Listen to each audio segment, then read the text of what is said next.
On this episode of Crossroads for Growth, we're going to be talking to the current board chair of the Chamber of Commerce and an owner of 2 local businesses. Stay tuned.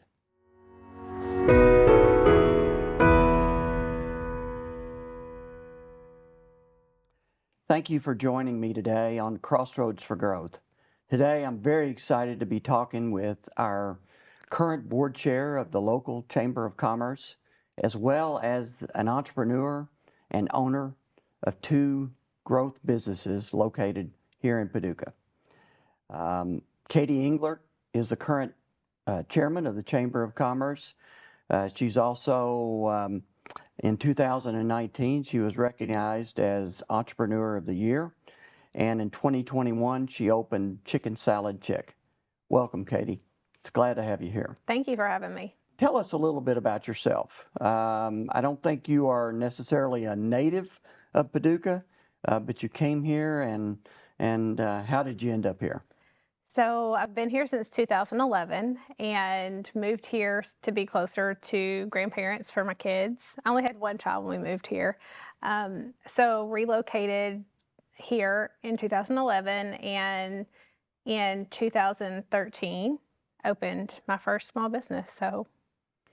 And you're originally from a small town, right? A very small town, Lewisport, Kentucky. It's about 15 minutes east on the river of Owensboro, Kentucky. Okay, and it's on the Ohio, is that right? Mm-hmm. Right on the river. Great. I first became familiar with you actually during COVID. We ended up on a couple of leadership calls together. Mm-hmm.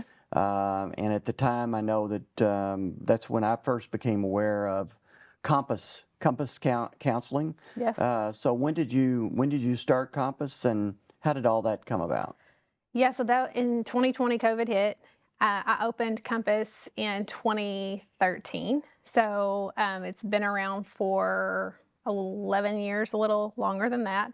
But a lot of people got to know us during COVID because we did a lot of that kind of outreach and community webinars and things like that to support everyone for such a challenging time that we were going through. Yeah, so COVID, there was a lot, it seems like there was a lot more focus on mental health during COVID. I think everyone experienced challenges with their mental health. It became something that could no longer be avoided because we all experienced it, and we kind of all experienced it together, stress and anxiety and uncertainty. And so I think after, collectively, as we were all experiencing such a huge, unprecedented event, we were all more aware of our mental health and being by ourselves, and the isolation and the loneliness and lots of different factors that came along with COVID. In my opinion, it just elevated the importance and the awareness that we all have mental health. Yeah. Yeah, I think that's right. I mean, your background, are you a counselor yourself? I mean, so what's your educational background? Yes, so I actually have a bachelor's degree in home economics, which a lot of people find that entertaining, from UK. And then I have a dual degree in mental health counseling and marriage and family therapy from Western Kentucky University. I'm a licensed professional clinical counselor by trade. I haven't practiced since about 2019. But I do keep my certification up with the practice. So I have that credential, and I keep current on that. So that's my clinical background. And that's what I did at first when I started Compass Counseling. I see. Mm-hmm. So mental health, let's talk a little bit about that. You mentioned about during COVID, more focus on mental health. Tell us about the services that Compass, your company, provides. How important is that to folks out there in the community? Talk a little bit about what you see out there with mental health and how your services fit into that. Sure. So I think anyone who knows me and is aware of my business and how I roll, I guess, my message has always been that we all have mental health, just like we all have physical health that we have to take care of with our bodies, is exercise, sleep, nutrition. Same for mental health. And there's a lot of different ways that you can take care of that. And improve your mental health. So my message has always been through Compass that we all have mental health. There's a lot of resources in our community. At Compass, we focus on outpatient counseling, and we have targeted case management services for individuals who have Medicaid or an MCO health insurance. So those are the two services we offer. Some places offer different things, and it takes all of the mental health services that we have in our community. We need more. We need more mental health professionals in our community, and it takes all of us to play together in a different role in our community for the people that live here. So I think for me, it's just about spreading the awareness that if you need help, or if you're struggling with anxiety, depression, any of those types of things, that there are resources out there, and we will help you find the right one. It's interesting. You mentioned during COVID, we all had a little bit of need for mental health. We all became more of aware of our mental health, and I can myself, it was definitely the case. The isolation that occurred during that time. Not being able to see. My daughters. We didn't get estranged, but we. It was much harder during that period of time because we didn't get to see each other as much. Sure. So I can personally relate to that.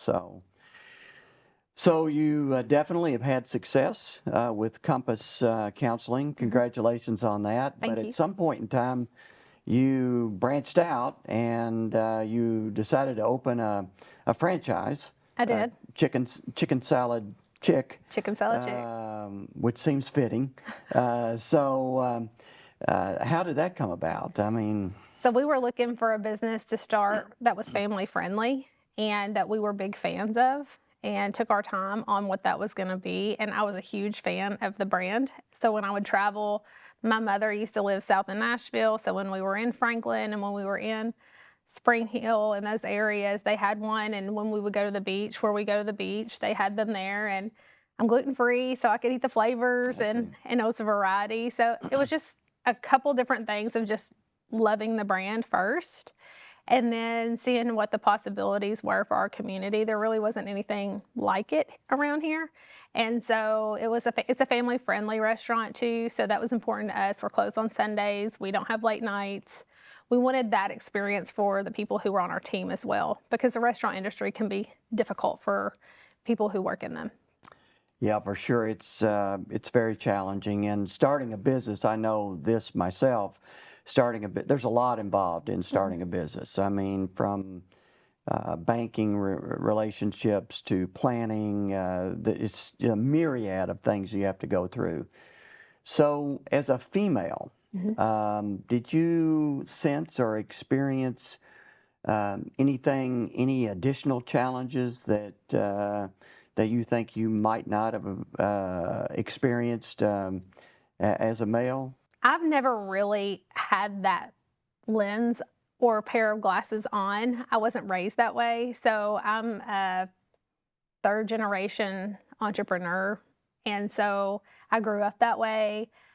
And I never was taught to limit myself in that way. I'm sure that there's definitely been situations I've been in that I feel like maybe I was treated just a little silly or something at first. I don't think people think that now if they know me, but when I was first getting started in the community, I'm not from here. So there was maybe a couple little instances like that, but it really never slowed me down or made me feel like, wow, I'm really mistreated, or I have an unfair advantage. I think, learning how business works and the relationships and those kind of things through my experience, I think a lot of it was probably just being young when I started, more than it had anything to do with my gender. There's just a lot involved, and I think the fact that you've charged ahead and with your successes, I think it says a lot about where our society is today, and the opportunities for females as entrepreneurs in management, in so many areas, and this is important to me Sure. because I have 3 daughters. and I'm very proud of all three of them. And so it's really great to see. I'm the So, oldest of three girls, and so I don't want to minimize the efforts that it took for me to feel this way in business, because I know that there have been people that paved that way for me to not feel like I'm behind because of that. But as my experience, I have not put a lot of time or effort worrying about that or battling it, to my knowledge. Now, there could be missed opportunities that I'm not aware of or didn't dwell on, but I am thankful that for the people who have gone before me to allow me to be able to show up as myself and pave my own way. I'm very thankful for that. And so I wanted to mention that as well. yeah, that's a great point. So you own these businesses too. Well, Yeah. first of all, let me just say you've opened a second chicken salad chick. Is that right? We have Okay. in Murray. In Murray. Okay. And where are you in the startup phase of that location? No, we're open. So we opened at the end of June this summer. So we're kind of in that getting to know the community, them getting to know us, those types of things. So Still just growing. building. Yeah. Still growing. That's great. Okay. So I want to talk a little bit about your role as current board chair of the Paducah Area Chamber of Commerce. Okay. That's no small task at all. You represent the business community in Paducah, McCracken County, which is a vast community of businesses. So tell me a little bit about that and how you got into that and how that's going. That's a good question. I'm not sure exactly how I got into that. And I think a lot of former board chairs would probably say the same thing to you if you asked them that question. But I'm thankful for the opportunity. I'm honored by the opportunity, because the way I look at that is that we represent all the businesses, whether you're a member or not, in our community through our efforts and how we spend our time and what our focus is on. We want every business to be a member, but we're going to represent all small businesses and all businesses in our community at the chamber, because we do that on a state and at a federal level with advocacy and just lots of other things that we do. I'm not sure exactly how I got in the rotation for that. It is a big responsibility, and it is something that I take very seriously. It gives me the opportunity to meet people that I would not have ever had the chance to meet, other business owners of big companies, CEOs that own companies here in Paducah, that have acquired companies here in Paducah, our local elected officials, our state elected officials. So it is a big job, and it takes up a lot more time than honestly I ever even dreamed it would take up. I have enjoyed it, and I hope that I'm doing the role a good job. Oh, I can tell you, from what I see, I think you're doing a great job of representing the community, and it's a very unique opportunity, and I would say that from my experience, there's a saying, everything in life is timing. So your timing was right. With your business, with COVID, with your exposure, and so it's a great opportunity, and I think you're doing a great job. Thank you. So there's a lot involved in that, and managing two businesses as well as being board chair. How do you balance it all? I don't, is the answer. There's a lot of sacrifice that has to be made and that has been made, and it just causes me to have to thin out my focus from time to time and focus on what in the moment, what's the biggest priority. And so I have a great team in all of my businesses, but it has pulled some of my focus away and attention away. So I'm very thankful that I have the structure and the support and the teams in each of those businesses, because without that, this would not have been possible. So taking my time and really focusing on what needs me the most has been how I have handled that. And it doesn't look like balancing. It looks like chaos a lot of the time, and just prioritizing things and doing my best and giving my best and showing up and taking care of myself, honestly. That's kind of how I have showed up to balance the roles of the businesses and the leadership role at the chamber. So you mentioned your team. I'm glad you brought that up.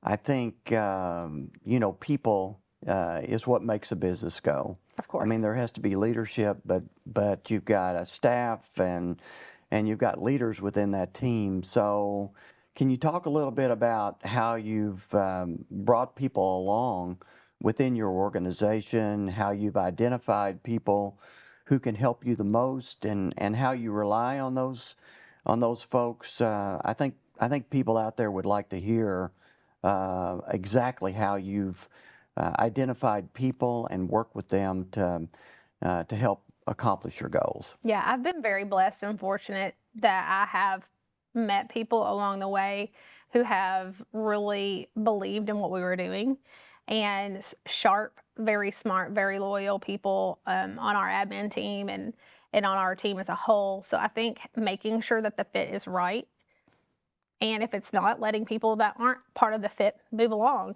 because it's not good for anyone if that's the case, and it's hard in the moment sometimes. But I think making sure that there is there's communication, and that the relationship between whoever is on your team, you can be transparent with them, and they can be equally as transparent with you as the leader. And that is something that I have always welcomed, is feedback on what I'm not doing, what they need from me, what I'm not doing well, because I'm a person too. And I'm spread thin right now, so they are good at saying, "Hey, we need you right here, right now for this specific task," and they feel like that they have the freedom to communicate that to me, because that's been given freely to them. Well, leadership is it's a unique quality, and those who are good at leadership and develop themselves at leadership, really are more successful when you're committed to leadership, and you're committed to people in the right way. So it's very inspiring to hear you talk about the way you utilize your people. So what's next? I mean, you've got a lot going on, and maybe you don't have time to think about what's next, but entrepreneurs are entrepreneurs. Right. And if you're a true entrepreneur, you're most likely thinking about your next opportunity. So without letting the cat out of the bag completely, talk about what's next. I think for me, what's next is a season of breathing. And so I've been thrilled to serve as the board chair of the Paducah Chamber of Commerce. And once that role has come to completion here in the next couple of months, I have two kiddos, and they are my priority. And one of my daughter's a junior in high school, and my son is in 6th grade. So I think for the next little bit of this season, it's going to be a lot of momming and cherishing those moments that I have left with her at home. That's a big priority for me. And then to really pour back into the people in my businesses who have allowed me to take on this responsibility for the past year, and really help support them and get back into what looks like normal for us for a second. And that will allow me to have a little bit, for me to be able to think with my entrepreneur brain, requires a little bit of space and a little bit of time. And so right now I haven't had a lot of that. And so when I have a little bit of breathing room and time is when I get my inspiration and my creativity and those kind of things. So I have a couple ideas, but nothing that I'm committed to yet. And I'm committed to what I'm committed to now, and really kind of want to double down on that for the next foreseeable future and see what unfolds. Well, the leadership has, the chamber has a new leadership initiative going on. Yes. And they've hired somebody, to lead that. And I think someone like you would be excellent, to be able to share your experiences and your skills, and kind of what you've been through for people. So I hope you'll take advantage of that. Yeah, we've enjoyed getting that off the ground and hiring for that role, and to bring leadership skills and leadership opportunities and events to our community here locally, so more people have access to that kind of training and shared experience without having to travel to a large city or a big conference. Yeah. Well, I just want to thank you for being on today and talking about your role with the chamber, as well as your two businesses, and Today, Katie Englert has been our guest on Crossroads for Growth.